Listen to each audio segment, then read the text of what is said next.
네, 안녕하세요. 자, 여러분 4강 시작하도록 하겠습니다. 자, 우리 지난 시간까지 품사에 대한 전체적인 이제 흐름, 개념 좀 살펴봤고요. 그 중에서도 이제 기능에 해당하는 그 범주 중에서 체언과 수식어를 살펴봤죠. 자, 그러고 나서 이제 우리가 어렵다고 생각했던 게 똑같은 형태인데 문장 상황에 따라서 이 아이의 품사가 달라지는 것들, 그런 것들 좀 구분해서 가셔야 될 필요가 있다고 했는데요. 실질적으로 우리 기출 문제에서는 어떻게 나올 수 있는지 먼저 살펴보도록 할 텐데, 자, 우리 책으로 한번 보도록 하겠습니다. 117쪽 펴주시면 될 것 같고요. 자, 117쪽에 우리 지난 시간에 했던 개념에 이어서 문제를 보도록 하겠습니다. 7번입니다. 자, 7번 문제 한번 확인해 보도록 할게요. 자, 다음 밑줄친 부분에 품사가 다른 하나는, 네, 그래서 9개, 사실 품사를 물어보면, 이제 최종적으로 의미 요소에 따라서 명사인지, 대명사인지, 수사인지, 뭐, 이렇게 나눠주는 걸 생각하셔도 돼요. 자, 근데 우리가 지난 시간에 제가 체험과 수식어까지 했으니까, 그것까지 알아도 풀 수 있는 문제로, 네, 가지고 왔겠죠. 자, 1번에 보시면, 이제 밑줄진 부분만 한번 적어 볼게요. 자, 한 권이 들어있었다. 이렇게 돼 있죠. 이때 한의 밑줄이 그어져 있는데 이 한을 보고 바로 수의 의미니까 수사라고 하지 마시고요. 권이라는 뒤에 단위를 나타내는 우리 지난 시간 개와 같은 단위 명사를 꾸며주고 있을 때 얘는 이제 수사가 아니라 수관형사라고 불렸던 관형사라고 보시면 되겠죠. 그럼 그 뒷부분이 관형사인지 아닌지 좀 생각을 해주셔야겠고요. 자, 2번 선택지를 보시니까 농부가 한, 둘, 눈에 이렇게 돼 있어요. 자, 여러분 이 눈이 명사고 뒤에 뭐 조사 같은 거 없이 이거 꾸민다라고 볼 수 있죠. 그러면 관형사라고 생각이 들어요. 자, 그 다음에 3번 보시면 두 사람은의 두의 밑줄이 그어 있어요. 자, 여기 밑줄이 그어 있었네요. 자, 두 사람은 할 때 이거 역시 수사인가 했더니 뒤에 사람이라는 명사를 꾸며주고 있기 때문에 관형사라고 보시면 되겠고요. 자, 4번 선택지 밑줄을 보니까 두세 개라고 돼 있어서 이 개라는 단위를 꾸며주는 또 관형사로 볼 수 있겠습니다. 아, 이렇게 보니까 전부 다 관형사네요. 어떻게 풀어야 될까요? 자, 이게 또 쉽지만은 않을 수 있는데요. 자, 여러분 구분해주는 문제가 이렇게 확연하게 좀 구분을 할 수도 있지만 이제 우리가 최종적으로 수사인지 아닌지는 그 뒤에 조사를 붙일 수 있느냐 없느냐 그 여부를 좀 확인해 주시면 좋겠는데요. 문제에서 자, 예를 들어 이렇게 한둘이 눈에 이런 식으로 조사를 제시하고 문제를 내주면 그래도 그건 좀 무난하게 나온 문제고요. 이런 식으로 사실 조사가 들어갈 수 있는데 그거를 떼고 우리가 한번 넣어봐야 될 때가 있어요. 그랬을 때 말이 되면 그때는 관형사가 아니라 수사구나 라고 최종적으로 확인해 주시면 되겠죠.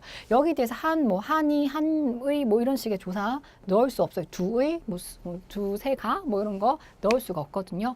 자, 그래서 최종적으로 다 관형사이고 얘만 수사라고 생각해 주시면 되겠고요. 자, 또 참고로 이제 우리 국립국어원 홈페이지에 가시면 여러 가지 이제 국어와 관련된 문법적인 정보들을 많이 얻을 수 있는데 이제 표준국어 대사전이라고 해서 거기서 모르는 단어의 뜻을 찾아볼 수 있게끔 검색을 좀 쉽게 빠르게 하실 수 있어요. 좀 애용해 보시면 좋겠는데요. 표준국어 대사전에 이제 뜻풀이가 좀 추가된 게 있어요. 이 한둘이 원래 수사철이었는데 자, 한둘이 아니다 뭐 이런 식의 부정어와 같이 어울려서 그럴 때 명사로의 쓰임도 있습니다. 여기서는 근데 이제 바로 사전 찾아보시면 정말 딱 사전의 예문이랑 똑같이 이제 기출에 나왔더라고요. 수사의 예문에 해당하는 이제 조사를 붙인 거고, 요거의 같은 경우에는 뭐 한둘이 아니다 뭐 이런 식의 경우 학해서 썼을 때는 이것도 수의 의미인 것 같은데 조금이다라는 의미의 명사로 이렇게 의미가 조금 추가된 게 있으니 요건 참고로 보시면 되겠고요. 자, 요거까지는 지금 좀 어렵다고 하시더라도 나머지 부분에서 관형사인지 체언에 해당하는 덩어리인지 요건 좀 구분하셔야 된다는 거죠. 자, 이 문제를 한번 살펴봤고요. 자, 또 하나 더 가겠습니다. 130쪽에 36번 문제이고요. 130쪽에 36번 문제를 볼 건데요. 자, 여러분도 페이지 한번 넘겨주시고요. 자, 왔다 갔다 하는 게 조금 귀찮으실 수는 있어요. 근데 우리 문제 배치가 사실은 이제 지금 공부하시는 단계에서는 영역별로 해야 되는데 이제 문제는 그래도 최신 기출을 앞세우고 이렇게 차례로 배열을 하니까 이게 여러 가지가 영역이 통합되어서 나왔다고 보시면 되겠고요. 자, 제가 자료실에 이 문제를 영역별로 이렇게 분류하면 어떻게 되는지 이제 올려드릴 테니 그걸 보시고 그 순서대로 나머지 문제도 좀 처리해 가셔도 괜찮을 것 같습니다. 자, 그러면 130쪽에 36번 문제라고 말씀을 드렸고요. 네. 자, 이번에는 밑줄 친 단어와 품사가 같은 것은, 그쵸. 이렇게 발문은 다 비슷하네요. 근데 품사라고 하니까 품사 문제구나 생각을 할 수 있습니다. 자, 가급적이 나왔어요. 아까 정 나오면, 그 점의사가 나와가지고 여러 가지가 있었는데 막 그 떠올리시죠? 자, 문장 상황에 따라 보셔야 되는데, 가급적 뒤에 빠른이라는 말이 나왔어요. 가급적에 밑줄이 그어져 있잖아요. 가급적이 빠른을 꾸며주고 있는 관계입니다. 이 빠른이 우리 오늘 할 부분이기도 하겠지만 자세하게 아직 하지 않았지만 형태가 바뀌는 말이죠. 빠르다에서 형태가 바뀐 겁니다. 자, 그럼 이 빠르다는 동사인가 형용사인가 이렇게 생각을 해보면 어쨌든 동사든 형용사든 이런 것들을 꾸며줄 때 이 녀석은 부사라고 보시면 되겠죠. 자, 요 전미사는 그러면 부사를 만들어줬구나 이것도 생각을 할 수는 있겠고요. 자, 1번부터 한번 확인해 볼게요. 자, 1번은 밑줄이 장엄한 낙조라고 되어 있는데요. 자, 이 장엄하다라고 밑줄이 그어져 있는데 여기 뒤에 낙조라는 명사를 꾸며주고 있어요. 부사는 보통 명사를 꾸미지 않거든요. 부사는 아닌 거죠. 근데 이 아이는 원래 단어가 기본 형태가 장엄하다에서 장엄한으로 바뀌어서 명사를 꾸밀 수 있게 된 거고요. 그래서 장엄하다 자체의 어떤 단어의 본사를 생각해 보면 얘는 형용사인 거죠. 자, 그래서 부사를 찾아야 되는 게 우리의 목적이니까 1번은 해당되지 않습니다. 자, 2번 같은 경우가, 자, 2번을 보시면, 자, 앞에서 예문은 나오지 않았던. 자, 헌이 옷을 꾸미고 있어요. 자, 옷은 명사죠. 얘는 형태가 고정되면서 명사, 체험 꾸민다. 그럴 때 부사가 아니라 관형사라고 하죠. 그래서 2번도 해당이 되지 않고요. 자, 3번을 보니까, 자, 이걸 좀 당겨 볼게요. 자, 어서 뒤에 보니까, 다녀오너라. 자, 어서 다녀오너라.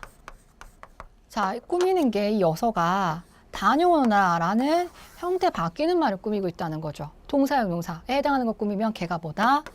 부사구나. 드디어 나왔구나. 정답이네. 라고 생각할 수 있었고요. 자, 4번은 바로 춤을 하고 춤의 밑줄거였죠. 춤, 뒤에 조사 을도 나와 있고요. 명사, 이건 굉장히 쉬웠던 부분인 거죠.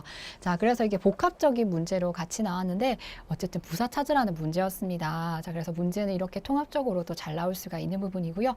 괜찮으셨죠? 네, 이렇게 좀 하나하나 풀어가시면 좋겠고요. 제가 문제 풀이를 하면서 제가 말씀을 안 드렸는데 이제 시작하시는 단계라면 다시 한번 이걸 어떤 문제인가 확인해 주시는 한번 이렇게 어떤 문제인가 살펴보는 정도로 보시면 좋겠고, 이제 공부가 어느 정도 되신 분이라 한다면 이거를 사실 이제 개념을 읽어오고 문제를 풀어보면 좋겠죠. 자, 풀어보는데 어떤 문제를 먼저 풀지 모르잖아요. 제가 어떤 문제를 풀겠습니다 하면 잠깐 정지를 해놓고 여러분이 먼저 풀고 이 풀이를 듣고 이런 방법도 괜찮을 것 같습니다. 자, 그러면 다시 앞으로 가서 자, 우리의 개념, 품사와 연관된 개념들 계속해서 보도록 하겠습니다. 자, 페이지는 104쪽 넘어가 주시면 되겠고요. 자, 104쪽 넘어서 우리 지난 시간에 체언과 수식어에 대한 거 살펴봤는데, 자, 이제 이어서 관계어를 살펴보도록 하겠습니다. 자, 104쪽. 자, 동그라미 3번에 관계어이라고 되어 있을 거예요. 자, 관계어는 의미에 따라서 조사라는 명칭으로 바꿔 부르는 거죠. 자, 도울 조자에 말씀 사자 이렇게 생각하시면 되겠고요. 관계어 설명 좀 중요하게 보고 가겠습니다. 자, 저는 아예 이번 시간에는 별을 딱 그냥 붙이고 시작했습니다. 품사는 전체 중요해요.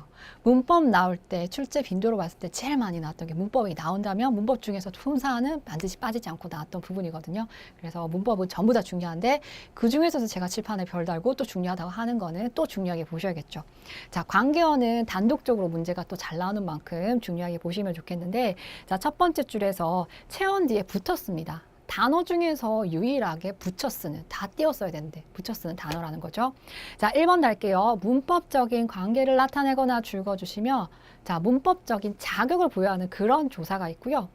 의미를 더해주는 단어, 자, 거기에 줄거주세요.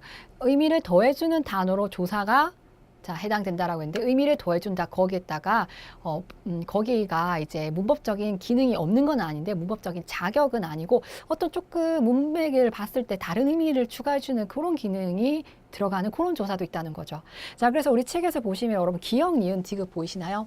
기역, 니은, 디귿을 이렇게 묶어서 아까 문법적인 관계를 드러낸다라는 게 문법적인 자격을 나타내주는 격조사라고 얘기를 할 거고요. 자, 그리고 문맥을 읽어보니까 조금 뭔가 다른 의미가 느껴져 추가돼 보조해주는 거죠. 보충해주는 그런 의미적인 조사. 자, 그 다음에 이제 접속조사라는 게 있는데, 접속이란 자체가 우리 앞에서 이제 접속 부사 했었잖아요. 그리고 그래서 이런 것처럼 이어주는 거. 네, 이어주는 기능을 하는 접속조사, 이렇게 세 가지로 나눠진다 보시면 되겠습니다.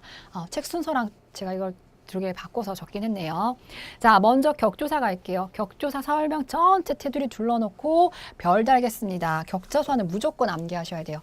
자, 격조사 이 단어에 별표 다는 게 아니라 개념 전체 테두리 둘러놓고 별 다셔야 돼요. 자, 보시면 격조사는 앞에 이제 체언 뒤에 붙는다고 했잖아요. 앞에 있는 체언이 문법적으로 그 문장에서 어떤 자격을 드러내느냐라는 건데, 그 문법적인 자격을 A부터 G까지 7가지가 있습니다. 이거는 문법적인 용어도 기억하시고 예시도 기억을 하셔야겠어요. 자, 주격조사를 보니까 주격조사는 이와 가가 있습니다. 내가 할 때 가 있죠. 자, 이 같은 경우에는 뭐라고 하죠? 과일이 있다, 이렇게 받침 있는 말 뒤에서 이렇게 형태가 나오는 거고요.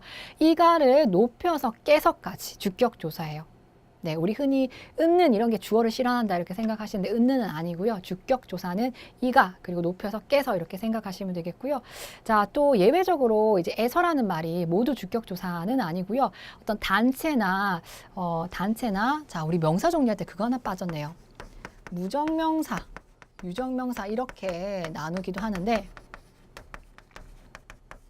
유정은 감정을 느낄 수 있다는 거, 무정은 감정을 못 느끼는 식물이나 단체나 이런 것들을 유정명사라고 표현할 거고요. 유정명사는 사람이나 동물이나 이런 것들을 유정명사라고 할 건데, 그래서 지금 이게 격조사할 때 왜 나왔냐면, 무정명사에 해당하는 어떤 단체나 이런 거에 주체를 나타낼 때 이가를 붙이지 않고 이제 에서 단체일 때라고 지금 한정을 좀 지을게. 에서가 나타난 게 정부에서 시행했다, 무엇을 시행했다, 이렇게 이런 문장이 있다고 생각해 주시면, 정부에서라고 나왔지만 이걸 정부가라고 쓰기는 어색해서 에서라고 썼지, 이럴 때만 주격을 실현해 주는 거다라고 이제 예외로 기억을 하시면 되겠고요. 자, 문제에서 나올 거예요.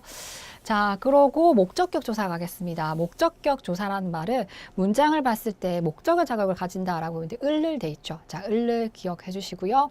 복격 조사는 보어의 자격 체크해 주시고, 되다 아니다 지나게 줄 긋겠습니다. 되다 아니다 앞에서 오는 이가라고 했는데, 아까 주격 조사와 동일하죠, 이가가. 자, 여기서 짚고 넘어가야겠네요. 자, 격조사를 알기 위해서 우리가 또 알아야 될 층위가 사실은 그 뒷단원에 해당하는 문장 성분이라는 덩어리가 있어요. 문장에서 어떤 역할을 하느냐라는 건데, 예를 들어 나는 의사가 아니다. 자, 이런 문장이 있다고 보시면, 우리 단어로 볼 때는 단어가 개수가 이래요. 지금 조사 배우고 있잖아요. 그쵸? 근데 문장 성분이라는 문법적인 층위가 있는데, 이거는 어절 단위로 이렇게 쪼개서 보고, 그때 문장에서 주체가 되는 것을 주어입니다. 걔를 풀이해 주는 것을 서술어입니다. 되다 아니다 앞에서 반드시 필요한 보충 설명을 보어입니다 라고 얘기를 할 거거든요. 그때 되다 아니다 앞에서 라는 그 서술어 앞에서만 주어를 제외하고 이나 가가 붙은 이런 조사를 복격조사라고 생각을 하시면 돼요. 자, 예를 들어서 먹다를 볼게요. 먹었다. 자, 나는 밥을 먹었다. 자, 이 먹었다라는 서술어는 주체 말고 무얼 먹었는데 행위의 대상이 꼭 필요해요. 주로 을을 붙는 거. 이런 애들을 목적어라고 하는 거죠. 자, 이게 뒷단원에 나오는 건데, 또 그 개념을 알기 위해서 이게 설명이 같이 복합적으로 나왔으니까 먼저 잠깐 설명을 드린 거고요. 자, 그래서 이제 복격조사는 서술어가 이런 되다, 또는 예를 들어 의사가 되었다 이렇게 할 수도 있겠죠. 그럴 때 이런 거 뒤에 붙는 이가를 복격조사라고 보시면 되겠습니다. 자, 관형격조사는 관형어의 자격을 가진다라고 했는데 의 돼 있죠. 자, 예를 들어서 사과는 명사예요. 이거 자체를 꾸미는 기능이 없어요. 근데 사과를 뭘 꾸밀까요? 사과에다가, 말이 조금 이상하게 하는데 볼게요. 사과를 어떤 놔두는 공간이 있다. 그걸 비유적으로 사과의 집이라고 불렀어요. 사과는 명사라서 꾸밀 수 없는데 의라는 조사를 붙이니까 뒤에 오는 명사를 꾸밀 수 있게 합니다. 관형어라는 게 이 뭉텅이가 명사를 꾸밀 때 관형어라고 얘기를 또 하거든요. 그래서 이 관형어의 자격을 가질 수 있게 하는 거. 그래서 관형격 조사라고 불렀고요. 자, 부사격 조사는 말 그대로 원래 이제 부사가 아닌데 부사의 자격으로 실현될 수 있게 하는 부사가 아니라 부사어의 자격을 실현할 수 있게 한다는 건데요. 예를 들어서 집 명사인데 가다. 얘는 얘를 꾸밀 수 없어요. 명사는 뒤에 용어는 꾸밀 수 없어요. 근데 집에 가다 하고 요런 애를 붙여보니까 이렇게 꾸미는 관계가 될 수 있다는 거죠. 자, 그래서 이런 것을 부사격 조사. 뭐 누구누구에게 줘라 할 때 그 누구누구에게. 자, 그러고 뭐 의로 깨 이런 것들. 할아버지께 드려라 할 때 그 깨. 자, 이런 것들이 부사격 조사다 보시고요. 서술격 조사 여기서 자, 지금 여기 별표 3개 달았는데 그 안에서도 또 별표입니다. 제가 지난 시간 잠깐 설명했죠. 자, 명사 자체는 풀이해주는 서술어가 될 수 없어요. 근데 이다가 붙으면 풀이해주는 말이 됩니다. 그때 여러분이 암기하셔야 돼요. 암기. 자, 조사 중에서 유일하게 가변어예요. 그래서 어간이 이고요. 어미가 다예요. 이고, 이니, 입니다만 마구마구 바뀔 수 있어요. 그럴 때 이걸 여러분 조사로 찾아올 수 있어야겠습니다. 스스로 자격으로 만들어준다는 거죠. 자, 혹격 조사는 부르는 자격을 나타내 줄 수 있어요. 예를 들어서 철수는 명사인데 철수야 라고 하면 이 부르는 혹격 조사가 붙었다라는 거. 자, 이거 단어 하나다, 두 개다. 조사는 유일하게 또 붙여주는 단어잖아요. 2개다. 이것도 생각할 수 있어야겠고요. 그래서 이 격에 해당하는 7가지 꼭 예시랑 이제 명칭을 기억을 해주시고요. 왜냐하면 뒤에 계속 개념이 이어지니까 그렇습니다. 자, 니은 보겠습니다. 접속조사라고 했는데 두 단어를 같은 자격으로 이어준다라고 되어 있어요. 와가랑 하고 되어 있는데 사과와 배. 두 단어를 이렇게 이어주는 거 접속조사 크게는 이렇게 개념 아시면 될 것 같고요. 사과랑 배 하셔도 되겠죠. 사과하고 배 이렇게 연결하셔도 돼요. 자, 여러분 하다가 참 형태가 나올 때마다 여러 가지 유형들이 있었는데 사과하다 이거 이 단어 뭔지 아시겠죠? 미안하다는 그런 단어도 있을 수 있겠는데 그러니까 그 하다가 공부하다 할 때 그 공부 이거 딴 거니까 네. 공부하다는 공부라는 명사를 이거 전미사 유형으로 했었던 거죠. 동사로 만들어준 전미사였을 때가 있고요. 띄어쓰기에서 혼자 쓰면 얘는 동사이고요. 사과하고 배 이런 식으로 하고의 형태로 바꿔서 명사와 명사를 연결해주고 있을 때는 이건 또 접속조사예요. 비슷해 보이는데 다 문법적인 층위가 다른 거죠. 네, 또 구분하고 가셔야 될 부분은 있고요. 자, 디귿 보조사 가겠습니다. 자, 보조사는 의미를 보충해주는 조사다라고 얘기를 했는데 이게 바로 이제 뭐 앞에서 얘기했던 주어의 문법적인 성격, 목적어의 문법적인 성격 그것도 동시에 가질 수 있어요. 그렇지만 이제 문장을 읽었을 때 뭔가 다른 의미를 좀 추가해 줄 수 있다는 거거든요. 자, 뭐 성분 보조사다, 종결 보조사다, 통용 보조사다 이런 말은 몰라도 돼요. 자, 예를 보겠습니다. 도, 만, 은, 는, 대로, 조차 이런 예시들을 봐주시면 될 것 같고요. 자, 예를 들어서 내가 밥을 먹는다 라는 문장에서 조사를 찾아보면 요 녀석이에요. 자, 아까 가가 주격이라고 했잖아요.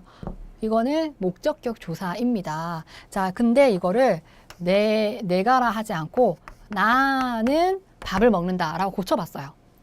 그러면 나는이라고 하는 한정이 되는 거죠. 다른 사람들은 딴 거 먹는데 나는 이런 의미를 생각할 수 있습니다.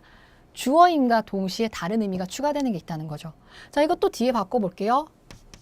밥을 돼 있는데요. 밥도 먹는다라고 할 수도 있겠고 딴 것도 먹고 밥도 먹는 거죠. 그러면 이 사람이 밥은 먹는다라고 또 딴 건 안 먹는데 밥은 먹는 거 반만 먹는다라고 하면 그거 한정. 이렇게 의미가 조금씩 달라져요. 어떤 문법적인 기능도 수행하지만 다른 의미가 추가되는 것을 보조사라고 해서 우리 흔히 은는 이가가 주격조사야 이렇게 기억하신 분은 이가가 주격조사이고 은는은 뭐 대조나 한정 이런 것들을 나타내주는 보조사입니다.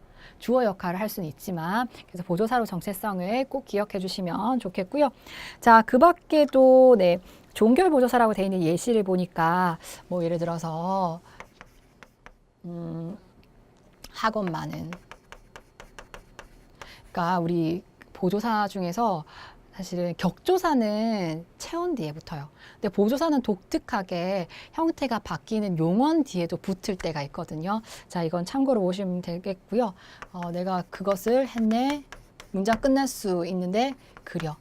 아, 이거는 일단 지울게요. 자, 이거는 제가 조금 더 찾아볼게요. 자, 했네, 그려. 이거 기억을 해주시고요. 그 다음에 이것도 그려 또는 그래 이런 식으로 붙을 수 있다라고 보시면 되겠고요. 자, 사실 근데 B에 해당하는 요거는 요거보다 기출도 되었었고 꼭 기억해 주실 것은 C에 해당한 예시예요. 예를 들어 제가요 축구를 하다가요 넘어졌어요 할 때 요 있죠. 자, 예를 들어서 다른 예시 들어볼게요. 뭐 책을 읽다. 문장에서 읽다를 읽어 하고 끝낼 수도 있거든요. 근데 상대방이 나보다 높은 사람인 거죠. 그래서 책을 읽어라고 말할 수 없고 책을 읽어요 하고 붙였어요. 덧붙이는 말. 문장이 여기서 끝날 수도 있는데 덧붙었어요. 이럴 때 높임이라는 어떤 뜻을 더해주는 보조사가 붙었다라는 거. 그러니까 다시 한번 정리를 하면요. 조사는 주로 체온 뒤에 붙습니다. 격조사는 체온 뒤에 붙어요. 그래서 우리가 수사인지 관용사인지 그거 아까 구분하는 문제에서도 관용사는 뒤에 격조사 붙일 수 없었으나 수사 뒤에는 한둘이 이런 식으로 격조사를 붙일 수 있었거든요. 그렇게 구분을 하는데 예외적으로 보조사는 이렇게 형태가 바뀌는 말 뒤에도 붙는 경우가 있다. 격조사가 아니라 보조사일 경우에 그럴 때가 있다. 라고 생각하시면 되겠습니다. 일단 여기 나와 있는 보조사의 예시로는 이제 뭐 도, 만, 은는, 대로, 조차 이런 것들 먼저 좀 봐주시면 되겠고 거기다가 요 보조사의 예시가 정말 많거든요. 사전에서도 이 보조사의 이렇게 풀이들이 좀 나오는데 이런 거는 본격적으로 문제를 풀면서 아 이게 보조사의 유형이구나 그렇게 예익힘을 해가시는 게 좀 더 좋을 것 같습니다. 자, 그럼 뒷장 넘어가서요. 105쪽을 넘어갈 건데요. 자, 우리는 이제 문제는 좀 나중에 통합적으로 좀 풀어보도록 할게요. 자, 105쪽 넘어가시면 이제 독립언이라고 나왔어요. 자, 독립언은 이제 독립언에 해당하는 거 하나인 거죠. 다른 문장 성분에 얽매이지 않고 독립성이 있는 단어로 쓰인다라고 했는데 독립언에 감탄사가 있습니다. 자, 감탄사에서 이제 감탄사의 기능을 보니까 쉼표 앞에서 혼자 쓰는 건데 느낌, 놀람, 부름, 대답 뭐 이런 기능을 수행한다라고 돼 있어요. 자, 우리 페이지 제가 넘어갔죠. 책을 먼저 이번에는 읽어버렸는데 독립언. 자, 독립언을 보시고 독립언은 감탄사라고 볼 수 있는데 자, 우리 책에 있는 예시를 보시면 예시가 없어서 느낌이라고 했는데 앞에서 제가 적은 거. 와, 산이 푸르다 이런 거 감탄인 거죠. 자, 그 다음에 놀라. 뭐, 이것도 감탄일 수 있는데 논란, 뭐, 뭐 이런 것들 있잖아요. 깜짝 놀랐을 때. 자, 그리고 불렀대. 야, 이렇게 부를 수도 있어요. 앞에 누구누구야 하면 혹격조사이겠지만, 야, 혼자 이렇게 쉼표 앞에서 이제 부르고 있다면 이제 감탄사라 볼 수 있겠고요. 대답, 뭐, 네, 그래, 뭐 이런 것들. 앞에서 이렇게 나올 수가 있겠습니다. 자, 그래서 감탄사도 뭐 그래 뭐 이런 것들 다 나올 수 있겠고요. 이렇게 주로 독립적으로 앞에서 쓰이며 쉼표 앞에서 쓰이고 형태가 바뀌지 않을 때 이제 감탄사라고 보시면 되는데 감탄사는 사실 문장 앞에서 나오기도 하지만 맨 뒤에 이렇게 빼가지고 비교적 순서도 자유롭게 움직일 수 있는 뭐 그런 성격이 있고요. 자, 감탄사는 이렇게 이 정도로 읽어보시면 될 것 같습니다. 자, 다음 5번째. 용언 드디어 나왔습니다. 네, 용언이 중요하죠. 네. 자, 관계언이 독립적으로 문제가 나온다고 했고, 용언이 또 독립적으로 문제가 이제 잘 나온다고 했던 부분이거든요. 자, 용언에 대한 개념이 사실 이게 단독으로 나오지 않는다 하더라도, 우리 앞에서도 이제 그 문법적인 범주 공부할 때 그 개념들이 막 계속 연결지어서 단어들이 막 나오잖아요. 그래서 이게 똑같은 말이고 문법적인 층위가 어떤 거다 이게 정리가 안 되면 정말 이게 정말 독학하기 힘든 부분입니다. 네, 그래서 다른 이해를 위해서라도 용언에 대한 개념을 좀 아셨으면 좋겠고요. 자, 일단 용언의 주체를 서술하는 기능이다 읽어주시면 되겠고 그 용언에 해당하는 게 바로 동사와 형용사예요. 용언의 종류는 동사와 형용사인데 용언과 관련된 개념이 뒤에 더 정리가 돼 있어서 이게 할 게 좀 많습니다. 자, 동사의 성격, 정의에 줄거보시면 대상의 움직임이나 작용을 나타내는 단어 줄거주시고 목적어가 반드시 필요하면 타동사, 그렇지 않으면 자동사 이렇게 보시면 되겠고요. 뭐 주동사, 사동사 되어 있는데 이건 나중에 문법 요소 갈 때 좀 더 자세히 하고 싶은데 뭐 사동사라는 자체가 동사긴 동사인데 스스로 자기가 행위를 하는 게 아니라 다른 사람한테 시키는 행위를 하는 거죠. 자, 예를 들어 입다. 옷은 내가 입는 거예요. 근데 입히다 라고 얘기하면 자, 이거 전미사로 이제 나오는 부분인데 입히다라고 하면 내가 입는 게 아니라 남한테 입게 시키는 거죠. 그럴 때 이제 사동사라고 보시면 될 것 같고요. 능동, 피동 이것도 문법 요소에서 더 자세히 하겠지만 자, 잡다. 자, 내가 뭔가를 잡았어요. 근데 잡히다라고 얘기를 하면 또 히를 넣어서요. 전미사고요. 내가 당한 거죠. 어떤 누군가에게 잡힘을 당하는 거. 네, 그래서 이것도 피동사는 시키는 게 아니라 당한다 이렇게 초점을 맞춰서 보시면 될 것 같고요. 자, 다음으로 형용사의 개념을 보면 형용사는 성질과 상태를 나타내는 단어 체크해 주시고요. 성상형용사다, 지시형용사다 이런 문법적인 용어보다 예시를 보면 되겠습니다. 달다, 예쁘다, 즐겁다 어떤 동작 할 수 없는 거죠. 그 다음에 지시형용사 좀 잘 봐주시면 이러 저러 그런 말들이 하다가 붙였죠. 그래가지고 또 형용사로 이제 만들어졌다 보시면 돼요. 이러하다 저러하다 가리키는 말이 있고 풀이해 주는 거죠. 그래서 지시형용사란 말이 붙은 거고요. 네. 그리고 밑에 주의의 설명을 좀 보겠습니다.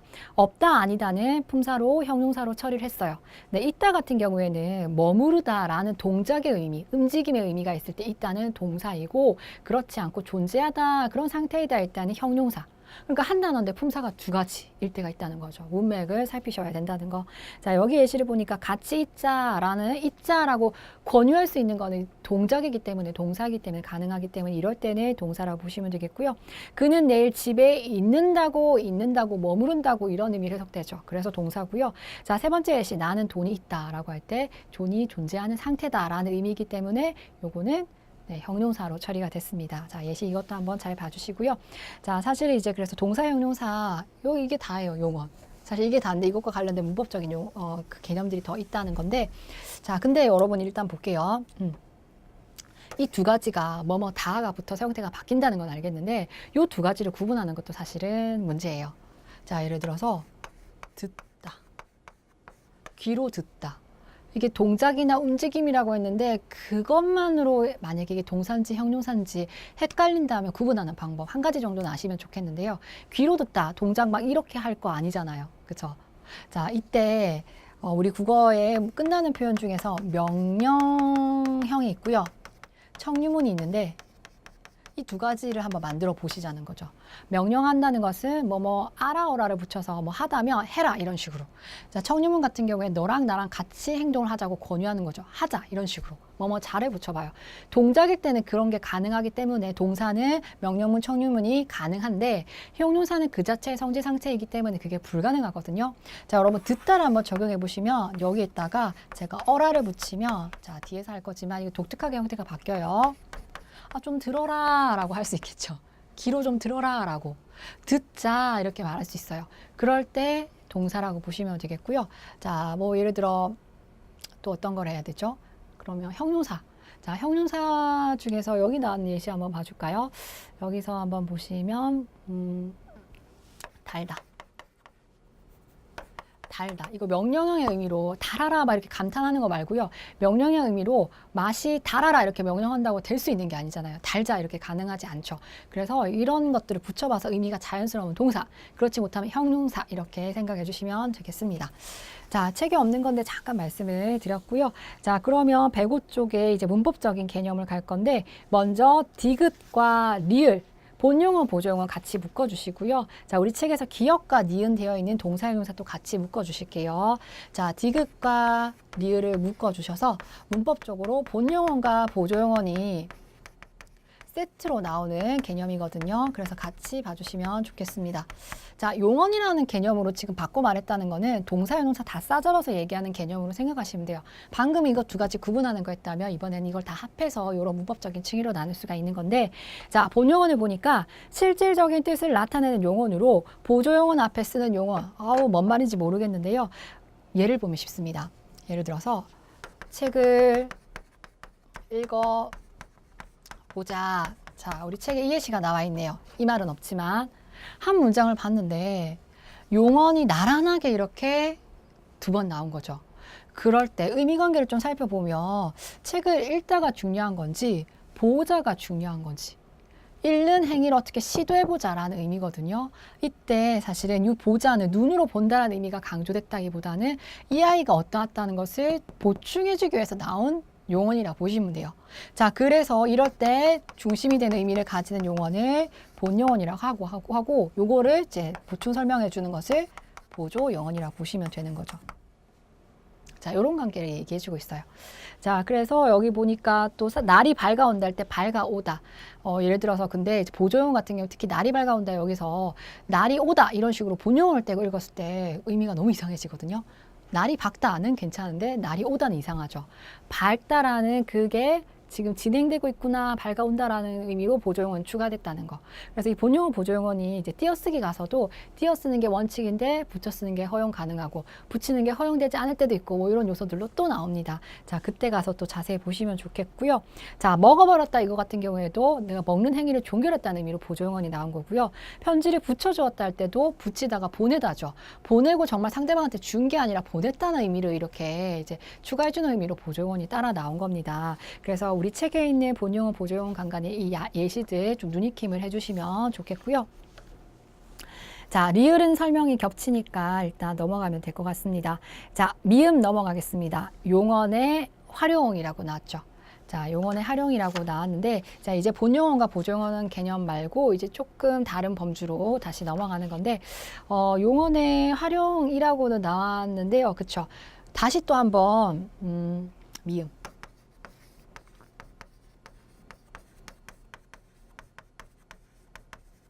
자, 활용이란 자체가 용어는 형태가 기본 형태에서 자꾸 바꿔서 쓴다는 의미거든요. 그런 성질의 활용인데 이 활용하는 모습이 또 자꾸 달라져요. 자, 이것도 자세하게 보셔야 돼요. 한글 맞춤법에 또 나옵니다. 자, 그래서 용어의 활용 지금 보실 건데 자, A, B 먼저 보겠습니다. A, B 개념. 활용이라는 말이 나올 때 우리가 어간과 어미의 개념이 또 나옵니다. 안 바뀌는 부분이 어간이고 바뀌는 부분이 어미다. 이렇게 얘기를 했죠. 그때 바뀌는 부분에 해당하는 어미가 어떤 문법적인 자격이 있는지가 먼저 나오고 있고 그 다음 페이지에서 좀 불규칙하게 바뀌는 양상들이 좀 나오거든요. 자, 여러분 어미를 먼저 나눴는데 어미가 예를 들면 그래요. 자, 먹다라는 단어가 있어요. 이 부분까지가 어간이고 뒤에 바뀌는 부분을 어미라고 볼 건데 자, 얻다라고 쓸 수도 있겠죠. 자, 이때도 어간은 먹까지예요. 실질적인 의미가 있는 거. 어미 자리에 두 가지가 나온 겁니다. 형식 형태에서 두 개가 나왔어요. 자, 얘는 시간으로 봤을 때 시제, 과거라는 거고요. 얘는 문장에서 종결을 해주는 그런 어미가 왔는데요. 자, 지금 이걸 적고 싶은 게 아니라 어미가 이렇게 여러 개 나왔을 때 맨 끝에 나온 어미를요, 말의 끝이라고 해서 어미의 종류를 나누는 거죠. 어말 어미라고 얘기를 할 거고요. 얘는 어말 어미 앞자리에 왔어요. 그래서 선 어말 어미라고 불러요. 그래서 선어말 어미 자리에서 어떤 문법적인 요소를 담당할 수 있고 어말 어미 자리에서 어떤 문법적인 요소를 담당할 수 있는지가 표로 정리가 되어 있습니다. 자, 그래서 그걸 볼 건데요. 자, 106쪽에 먼저 첫 번째 점 선어말 어미 나왔죠. 이 자리에 올 수 있는 것. 자, 그 자리에 올 수 있는 게 바로 이제 동그라미 1번, 2번, 3번 달아주시면 좋겠는데 자, 3번 달한 공손 선어말 어미는 그냥 거의 모르셔도 될 것 같고 1번, 2번에 초점을 두셔서 선어말 어미 자리에 올 수 있는 게 바로 표, 지금 세로축으로 봤어요. 표를 보시면 주체 높인 선어말 어미라라고 해서 시가 있습니다. 예를 보니까 시 또는 의시라고 적어주시면 좋겠는데요. 먹었다 말고 다른 예를 좀 들어보면 아까 읽다라는 제가 단어를 예를 들었잖아요. 자, 일단은 선어말 어미가 없어요. 어말 어미만 있어요. 근데 예를 들어 제가 읽으시다라는 문장을 썼어요. 여기까지가 어간이고 어말 어미에 얘는 이제 은은요. 자음끼리 부딪히니까 매개모음처럼 들어갔다 보시면 되는데 의시가 바로 내가 책을 읽으면 읽으시다라고 안 해요. 근데 나보다 높은 사람이 읽으니까 누구누구 깨서 책을 읽으시다 이런 식으로 표현할 수 있을 거잖아요. 자, 그럴 때 그 문장의 주체를 높일 때 의시를 넣어서 선어말 어미 자리에 높임을 나타내는 선어말 어미 자리가 있다라는 겁니다. 자, 그리고 이걸 또 다르게 바꿔볼게요. 읽으셨다라고 쓸 수도 있는데 이것도 달라요. 어간은 여기까지고요. 이 셔시 자, 우리 모음 축약 기억하셔야 됩니다. 시엇으로 줄여질 수 있어요. 이어를 연달아 발음하면 여가 되잖아요. 그래서 이때는 시제까지 포함이 될 수 있는 부분. 그래서 어미 자리에, 선어말 어미 자리에 이렇게 이제 높임 표현이나 시제가 같이 들어갈 수 있다는 거죠. 일그시 옵고 뭐 이런 식으로 쓸 수도 있는데 이제 옵은 좀 거의 잘 안 쓰는 공손의 뜻의 어미다라고 참고로만 보시면 되겠고요. 자, 어미 자리에 제가 자꾸 이제 과거 시제만 넣었는데요. 뭐 읽으신다 뭐 이런 식으로 현재도 쓸 수 있겠고요. 읽으시겠다 이렇게 미래를 쓸 수도 있습니다. 자, 이런 시제 표현이 또 선어말 어미 자리에 들어갈 수 있다는 거고요. 자, 어말 어미 보겠습니다. 자, 어말 어미는 문장 끝에 있는 건데요. 어말 어미가 있어줘야 어가는 이제 실현될 수 있는 거죠. 그 자리에 또 뭐가 나올 수 있냐 했더니 먼저 이제 종결 어미, 그쵸. 지금 어말 어미가 나와야 실현된다라고 했는데 큰 범주로 표를 먼저 볼게요. 문장을 끝맺는 종결 어미. 끝맺는 어미가 아닌 게 있어요. 그래서 뭐 비종결 어미다 이렇게 부르는 게 있는데, 자, 먼저 종결 어미 1번 달고요. 2번에다가 연결 어미 달아주세요. 뒤에 내용 이어주는 기능을 할 거고요. 성격을 바꿔주는 어미, 이걸 전성어미라 부를 거예요. 그래서 제가 뒤에 가서 전미사 중에서 단어의 품사를 바꿔주는 전미사가 있고, 그런 거 같은데 전미사가 아니라 그냥 성격만 바꾸는, 기능만 바꾸는 어미가 있다고 했는데, 그게 여기서 나오는 부분이거든요. 자, 정리를 하면, 네, 제가 이제 표를 보고 바로 말씀을 드렸는데, 다시 이거 끄집어 올려서 볼게요. 활용한다라고 하면 어미를 얘기하는 거다. 어미 중에서 먼저 선어말 어미. 선어말 어미가 담당하는 기능은, 자, 높임 표현이나 크게 두 가지로 적을게요. 자, 시제 표현, 시간 표현이라고 말씀드릴 거고요. 자, 두 번째 어말 어미. 어말 어미의 범주를 좀 생각하면 세 가지로, 자, 물론 종결, 비종결 이렇게 먼저 나눌 수도 있지만 문장 끝내주는 그런 종결 어미의 기능이 있고요. 종결시키지 않고 뒤에 다른 내용이 있다라고, 먹다는 종결이지만 먹고는, 그때 고는 연결 어미라고 보셔야 되는 거죠. 그러고 이제 전성어미라고 해서 성격을 바꿔주는 거. 먹다는 종결 어미고요. 먹고는 연결 어미고요. 먹에다가 음을 붙였어요. 음을 붙으면 이 먹다는 동사인데 먹음하고 마치 명사처럼 지칭할 수 있거든요. 성격을 바꿔주는 거죠. 전성어미. 쉽게 말하면 이 예시를 들어드린다고 생각하시면 되겠고요. 자, 먼저 106쪽에 그럼 종결어미의 설명 좀 보겠습니다. 끝낸다고 했는데 끝내는 방법이 문장에서 5가지. 네, 이거 봐주셔야 돼요. 평서형으로 끝난다. 주로 뭐뭐 단데요. 뭐뭐 하네, 뭐뭐 하오 이런 식으로 끝날 수도 있어요. 감탄명 하는, 감탄형 같은 경우 하는구나, 하는구려 이렇게 끝날 수 있겠죠. 의문형 하느냐, 뭐 하니 뭐 이런 식으로 질문할 수 있게 끝나는 거. 명령문 뭐 해라 뭐 이런 식으로 끝낼 수 있겠죠. 청유형 뭐뭐 자, 하자 이런 식으로 붙어서 끝낼 수가 있습니다. 자, 요거 뒤에 있는 거 형태 다 암기해야 돼 뭐 그런 거 아니라 어말어미의 끝자리가 종결이구나. 종결에서 문장 끝날 때 그 끝자리가 종결어미구나. 그거 아시면 돼요. 다만 이제 문장이 끝나는 방식이 5가지라는 거죠. 자, 연결어미 보겠습니다. 연결어미는 이제 문장 끝나는 게 아니라 이제 뭔가 뒤에 더 있다라고 했는데요. 연결어미 안에서 내용이 대등하게 연결되는 거. 앞에 있는 내용이 있어야 뒤에 올 수 있는 거. 내가 많이 먹어서 배탈이 났다 할 때 그 많이 먹어서 할 때 어서 있죠. 앞에 많이 먹어서라는 내용이 나야 배탈이 났다가 좀 자연스럽잖아요. 그쵸? 근데 예를 들어 하늘이 푸르고 산이 맑다 할 때, 하늘이 푸르고 할 때 고 같은 경우에는 꼭 그 앞에 그 내용이 있어야지 산이 맑다 이런 게 올 필요는 없는 거죠. 그래서 이렇게 의미적으로 좀 구분이 되는 거고요. 자, 보조적 연결 어미가 바로 뭐냐면 아어게지고 이렇게 나왔는데 우리 앞에서 본용어 보조용어 했잖아요. 먹어 버렸다 할 때, 자, 본용어 보조용어 나왔을 때 먹어 버렸다 할 때, 자, 대표적으로 하나만 볼게요. 본용어과 보조용어는 연결될 때, 먹다 버렸다 나란히가 아니라 문장 끝나는 거 일단 여기서 끝나는 거니까 종결이 아니라 연결해주는 어미가 왔다는 거죠. 본용어 보조용어 관계를 연결해주는 이 연결 어미를 이렇게 이제 보조적 연결 어미다 이렇게 부른 것 뿐이고요. 자, 다음 전성어미 보겠습니다. 자, 이거 좀 주의해서 보셔야 되는데 원래 용언이 명사가 아니에요. 품사가. 관용사가 아니에요. 그런데 그런 기능을 하게끔 바꿔주는 거. 여전히 품사는 먹음을 보고 동사라고 생각을 할 수 있는 거. 그렇게 성격을 바꿔주는 게 이제 이 전성어미라고 보실 수 있겠습니다. 자, 근데 이게 또 문장 안에서의 환경에 따라서 이게 전성어미라고 볼 때도 있고 품사를 완전히 바꿔주는 전미사랑 얘가 겹칠 때가 있거든요. 그때 좀 다르게 보셔야 되는데 이건 지금은 자세하게 설명 안 할게요. 그 다음 단원 가서 이제 문장에 짜임할 때 좀 설명을 드리는 게 이해가 더 편리하실 것 같습니다.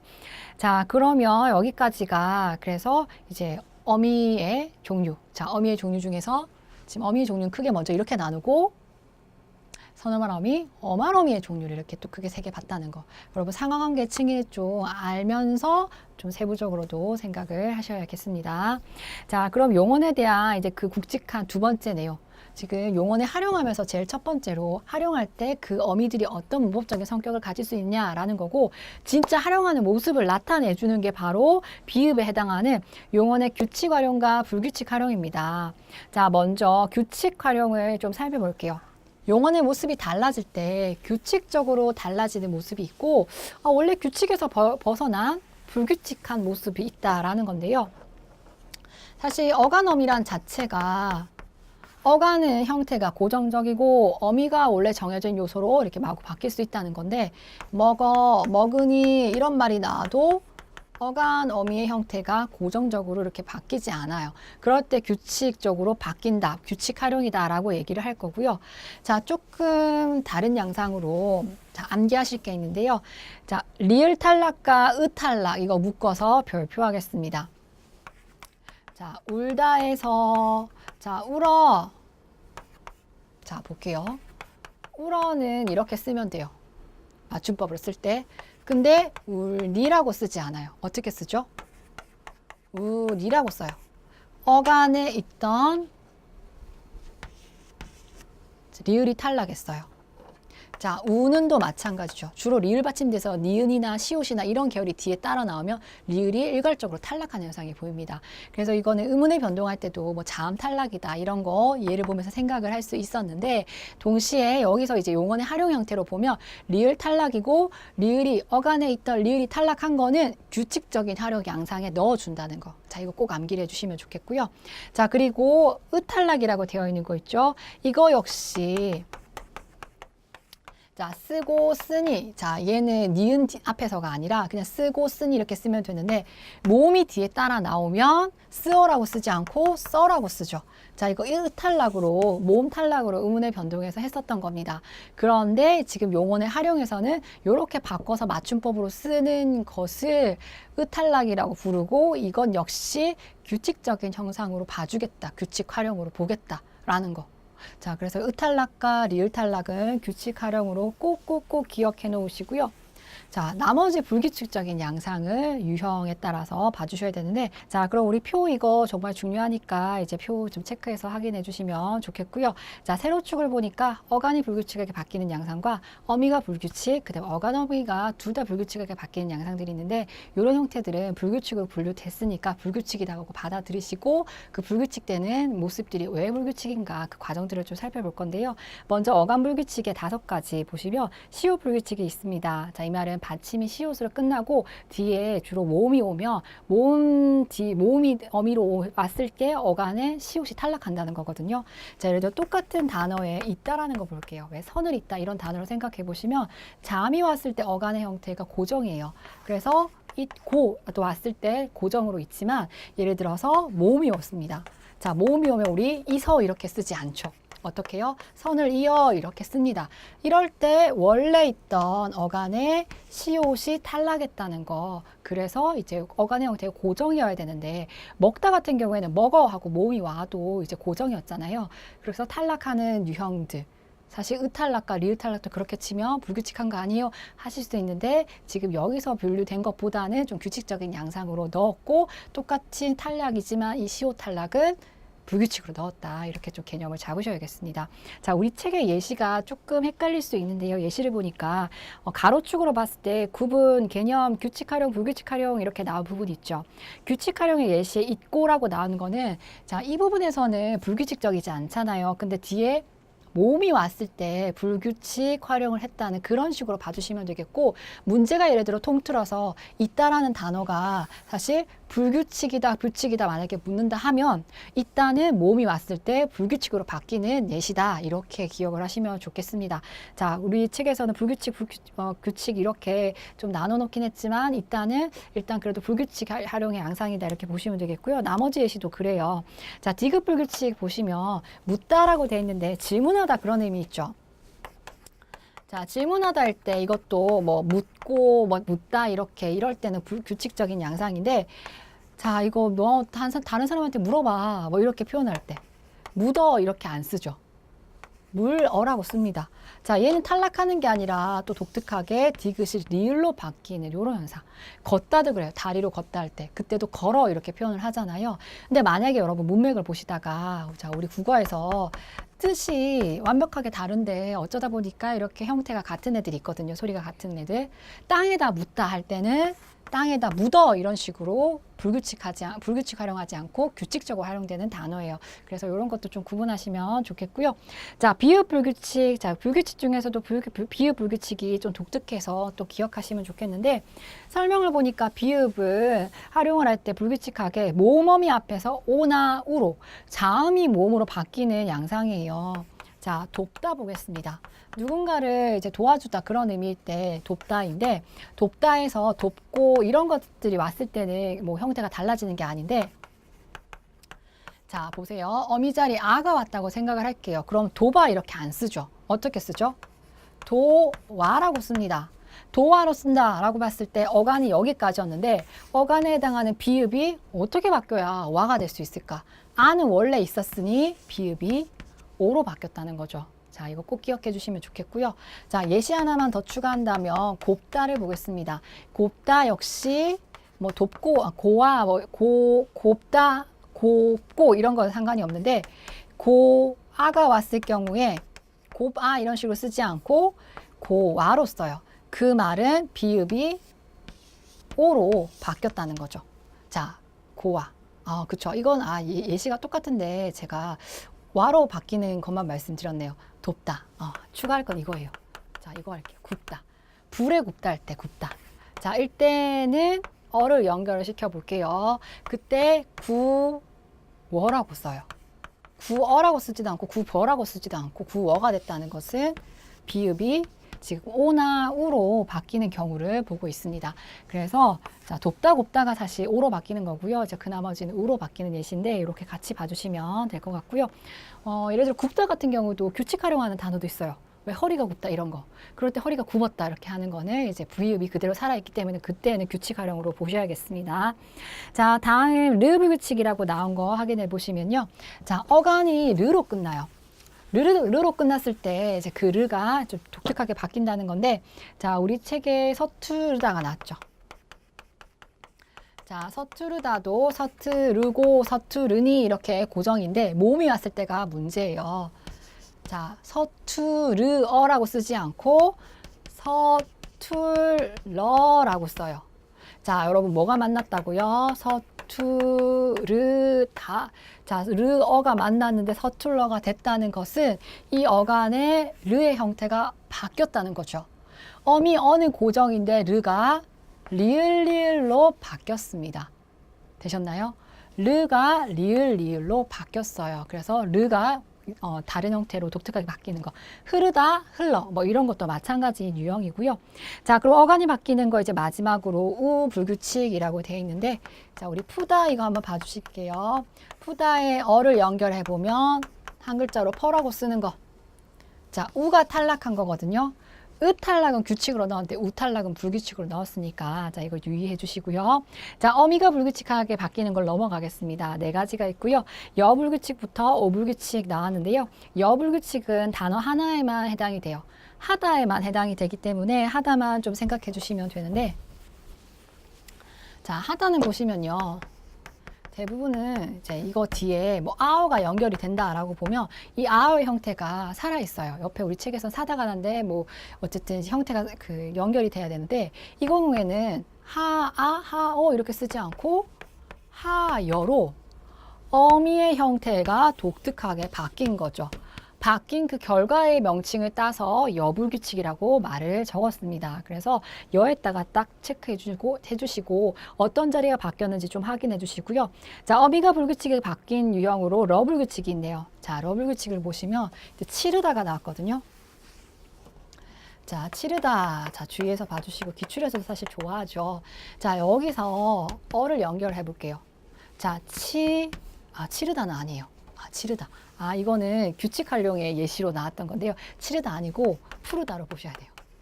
자, 푸르다를 보시면 푸르다에서 제가 어를 연결해 볼게요. 어미가 어가 붙었거든요. 그때 푸르어라고 쓰지 않고 푸르러라고 씁니다. 이 어미가 불규칙하게 러라는 형태로 바뀌었다는 거죠. 자, 우리 아까 치르다 나온 거는 규칙 활용의 양상으로 예를 들어 이렇게 보면, 자, 이것도 치러로 쓰거든요. 근데 우리가 어미 어는 고정이 되어 있고 의가 탈락한 거는 규칙 활용으로 본 거니까 규칙 활용의 양상으로 똑같은 르일 때 좀 비교 선상에서 우리 책에 예시로 나온 거니까 구분해 주시고요. 미가 불규칙한 러 불규칙은 어가 러로 독특하게 바뀌었다라는 거죠. 자, 근데 저는 이것도 이건데 또 구분해야 될 게 아까 우리 서투르다 있잖아요. 서투르다 할 때 르 불규칙이 있었는데 서투르다의 르는 어간의 르가 리을리을로 이상하게 바뀐 겁니다. 그래서 어간 불규칙에 르가 들어간 거고 어미에 이거 똑같이 르로 끝났지만 어미가 러로 바뀌는 거. 자, 요거 좀 범주가 다르니까 구분을 해주시면 좋겠고요. 자, 다음 너라 불규칙, 오불규칙 이거 있는데, 자, 너라 불규칙, 오불규칙인데요. 요거는 그냥 참고로만 보시면 될 것 같아요. 너라 불규칙은 오다에만 해당이 돼요.